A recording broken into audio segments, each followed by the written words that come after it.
For centuries, even thousands of years, there's been a complaint by old people that young people are not being educated properly, that there is a kind of slipping away of the potential of humanity because things just aren't being done right. And I think part of that is just a generation gap.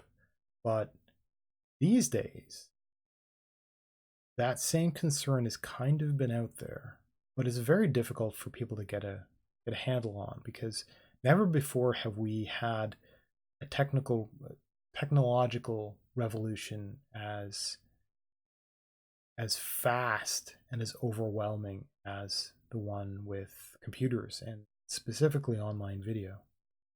And so we've got an environment where we have now a few generations of humans who are alive now, some which were raised without, and some who are now being raised wholly on computers.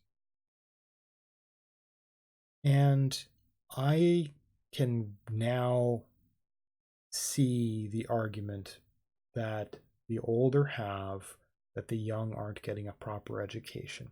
This comes from a university professor that I had been listening to. He was talking about. I pay attention to a lot of people talking about books and literature because I'm interested in that kind of thing. And I'm paying attention to them talking about reading as being important for knowing how to write. And it's been very, very difficult for me. It's worrying how difficult it is for me. And I'm thinking, okay, well, over there, I've got shelves of books that I haven't, and they're really, really good. And I'm really excited that I'm kind of proud that I have all that, but I haven't touched a lot of it.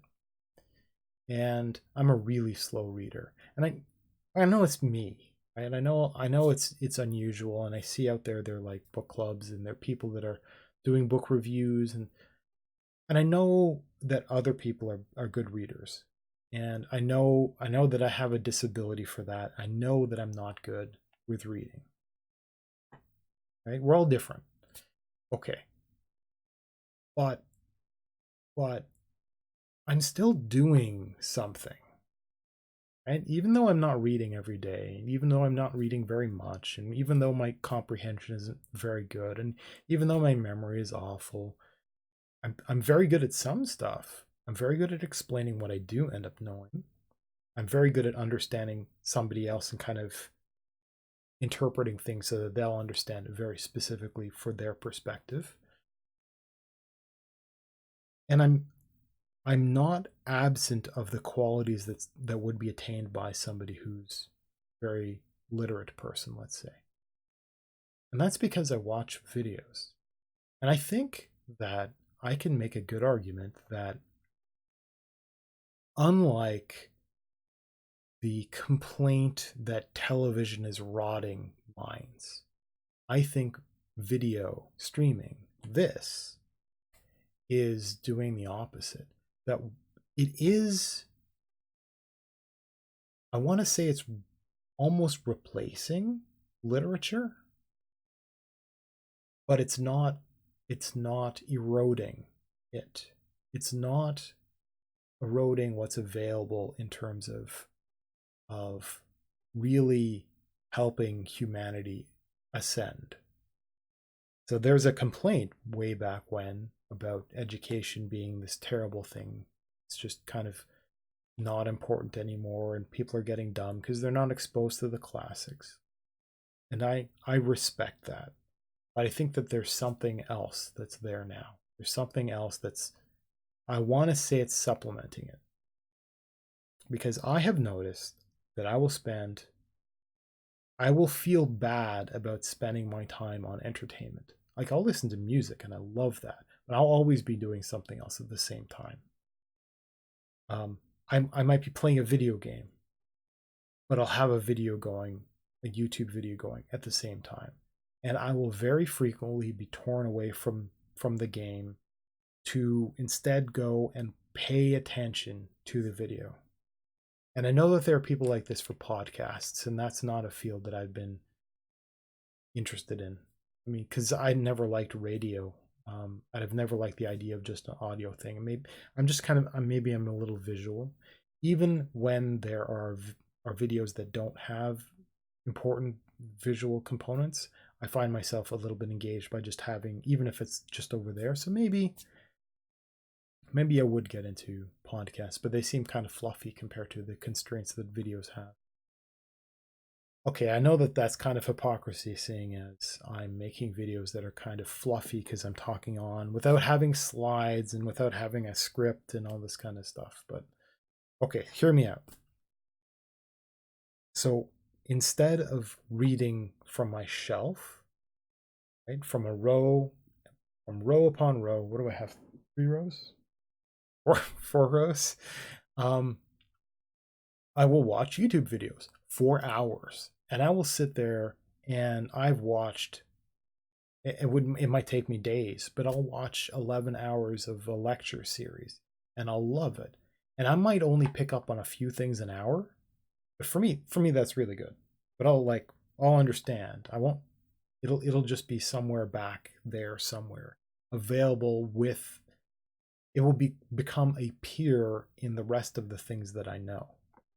And there's some value there that is even beyond what's in books.